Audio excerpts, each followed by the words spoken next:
why I feel so nervous. Well, I do know why I'm nervous. Some things are hard to talk about sometimes. So I'm in my PJs, got my cozy blanket, have a coffee. Hey friends, Sheila here. Today is gonna be a bit more of just a personal, maybe vulnerable chat. And I just wanted to share a bit about what's been going on and what you can expect here on my channel moving forward. So it's 2024. If you subscribe to my newsletter or you are one of my lovely, lovely patrons, you may know that I was planning to escape much of Canada's winter and go on a big bike trip. And it's looking like that's not going to be the case, and I will share why that is the case. But first, I just wanted to talk about 2024, a new year. So I just found myself kind of naturally reflecting on what I wanted, almost like the themes of my life to be in 2024. And I came up with two of them, which I shared on Instagram, but I wanted to share more deeply with you here. So the first one is experiencing new things. There were times last year that I really started to think, do I want to get a more full-time steady job? Or do I want to go on the total opposite spectrum and go bike tour full-time? I felt really pulled between these different paths and who I wanted to be, I guess, what I wanted to do with my life, which, is a privilege to even contemplate. And then I kind of had a bit of this reflection in the new year that I've never been someone that's really picked a path. I've had more jobs than I can possibly count. I've gotten into all kinds of sports and activities and interests and hobbies. And I think that's just what makes me happy. I feel like we only have one life, but I kind of want to live as many lives as I can within that one life. I just want to embrace and try whatever I want to. I'm lucky enough to have the opportunity to try a lot of different things. And so I want to take advantage of that and do as much as I can with this one life that I've been given. Whew, I need some coffee and water.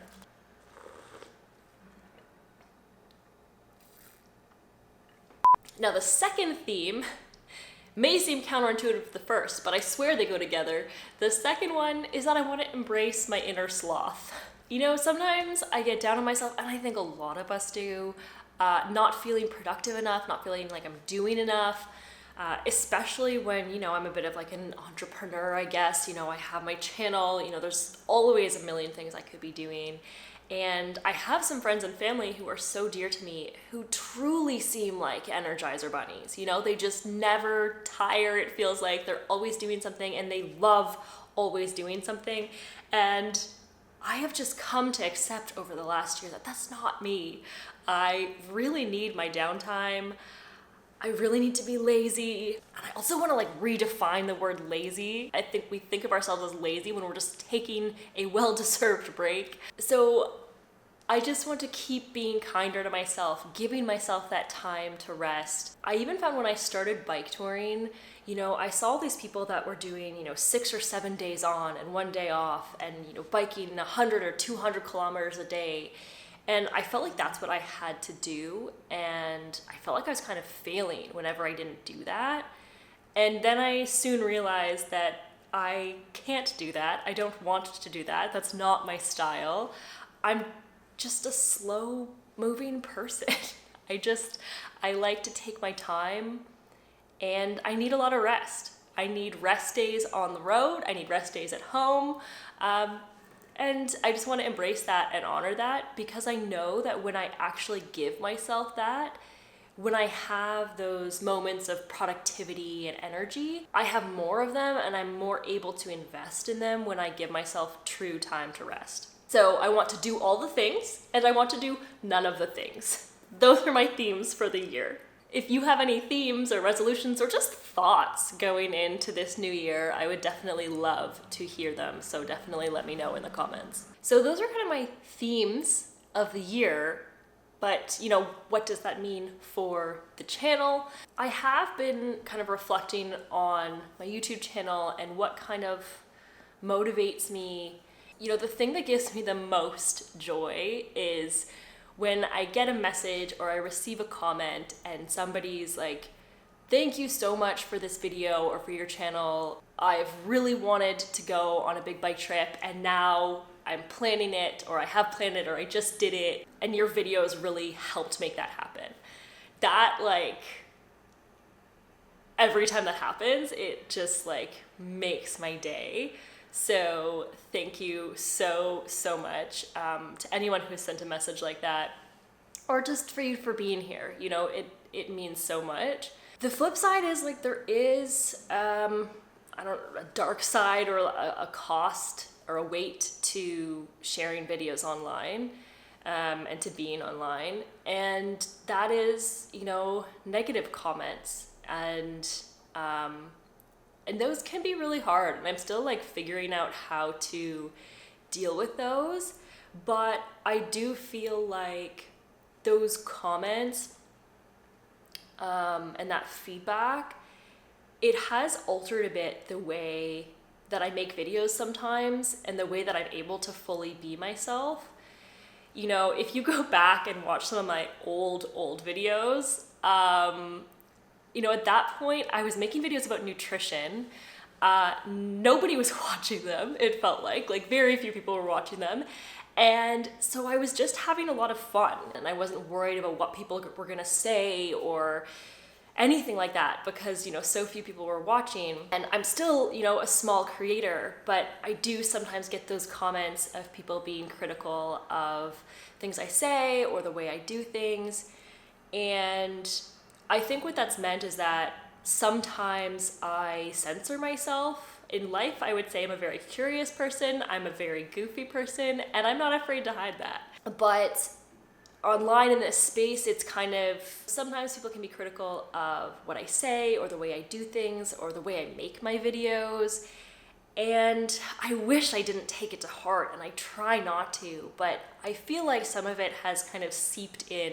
It means that sometimes, you know, something funny will happen and I'll cut it because I'll be like, oh, this takes too long, or, you know, I don't look enough like I know what I'm doing. Even though I'm so proud of all the videos I've made this past year, and like I fully stand by them, and I'm really happy I made them, I just want to try to bring back a little bit of that looseness and funness and just bring in even more of myself, because I know that the people that get it will get it and will enjoy it, and the people that don't won't, and they'll leave, and it'll all be good, because I'll just keep attracting more of like the community that I connect with, and that's all I could want. So yeah, I guess the other thing in this year is just trying to keep being unapologetically me, and just sharing what I want to share, making what I want to make, hoping that it'll be helpful and interesting and exciting for you, and just seeing where that takes us. Okay, why am I not bike touring this winter as I had planned? If you subscribe to my newsletter or you are one of my lovely patrons, thank you so much. You may know that I was planning to do a big trip to kind of escape Canada's winter. I was thinking of going to New Zealand and then probably back to Southeast Asia, but that has since changed. If you've watched my channel for a bit, you have likely seen many sightings of my sweet cat Cheesecake. She is an angel. At the end of last year, she went in for surgery to remove a lump. That surgery went really well. Unfortunately, it kind of revealed further complications that aren't as easy to treat. And when I received that news, I knew that, you know, traveling and bikepacking just wasn't going to be as much of a priority for me. If you don't have pets, or aren't familiar with people's relationship to pets, maybe it seems crazy to change all your life plans for a pet. But I think anyone with pets, or who really loves animals, understands that our pets can kind of be everything. I've had Cheesecake for 9 years, and she's been like my one constant, like through everything. She's been with me longer than any relationship, just like through basically all of my 20s into my 30s. She's been with me through it all. She's who I've come home to for almost 10 years. I'm still waiting to hear back from the vet. I'm not really sure what it means in terms of how long she has. Right now she's like perfectly healthy, like she has exhibiting no symptoms. But I just got the news recently, and right now I just want to be home with her. I just want to take care of her. I just want to spend time with her. I want to enjoy all of those moments. It's possible when, I've processed this. We have a really wonderful cat sitter. Maybe we could leave Cheesecake with her for like a weekend or a couple weeks or something once we get a handle on her health and everything.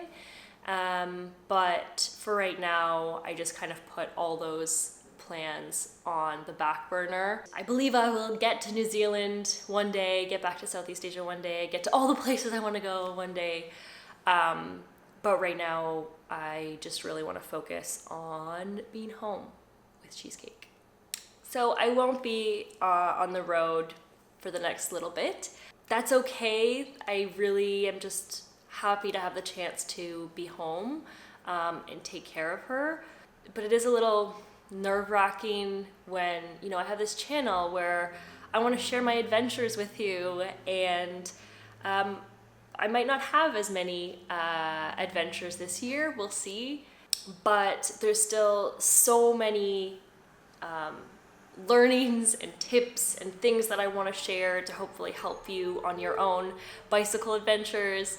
I may also share some other things that are important to me, maybe other types of adventures or things that I'm into. I might experiment with that a bit. Like I said, I just want to find things that I'm passionate about and that I want to make videos about and share them with you. So we'll see.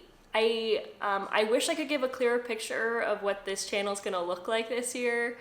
I'm a little, still processing everything, so it might be weird looking back on this video a few months from now, but this is where I'm at right now, so I wanted to share that. One thing I do know I will be doing this year is I am almost done creating my first workshop. It is going to be a step-by-step guide for planning your first big dream bike tour. I am super excited about it. I've put, so much work into, putting together those things that I wish I had known before I started bikepacking. I know when I thought about doing my first big bike tour, there was so much to think about. And so I wanted to kind of put all of that together. It's going to be an hour workshop, and there's going to be some handouts as well. And my plan is to launch that in February, if I can figure out all the tech stuff behind having a workshop and selling a workshop online. I'm more of the creative brain than the techie brain, so we'll see. I will also leave a link below to my newsletter. If you want to hop on that, I'll send an update when I'm about to launch my first workshop. And then lastly, I feel like my channel has grown this past year. I'm at like over 5,000 subscribers, and that is just so cool to know that there's so many of you watching my videos, but I don't know enough about you. So thank you to everyone who comments on my videos and shares their experiences, but I want to hear from more of you. I want to know more about you, what brought you here, what you're excited about, what you're passionate about, what you want your 2024 to look like. Yeah, I just want to connect with you more. Like, that's what makes all of this worth it, is the chats I get to have with all of you. So if you have commented on my videos, I would love to hear more from you. If you haven't, just share anything about you in the comments below. That would just make my day. Okay, I have a therapy session in 10 minutes to go process everything that's going on. So thank you so much for being here. I can't wait to bring you more videos this year and just share more with you. And I'll see you in the next one. Thanks.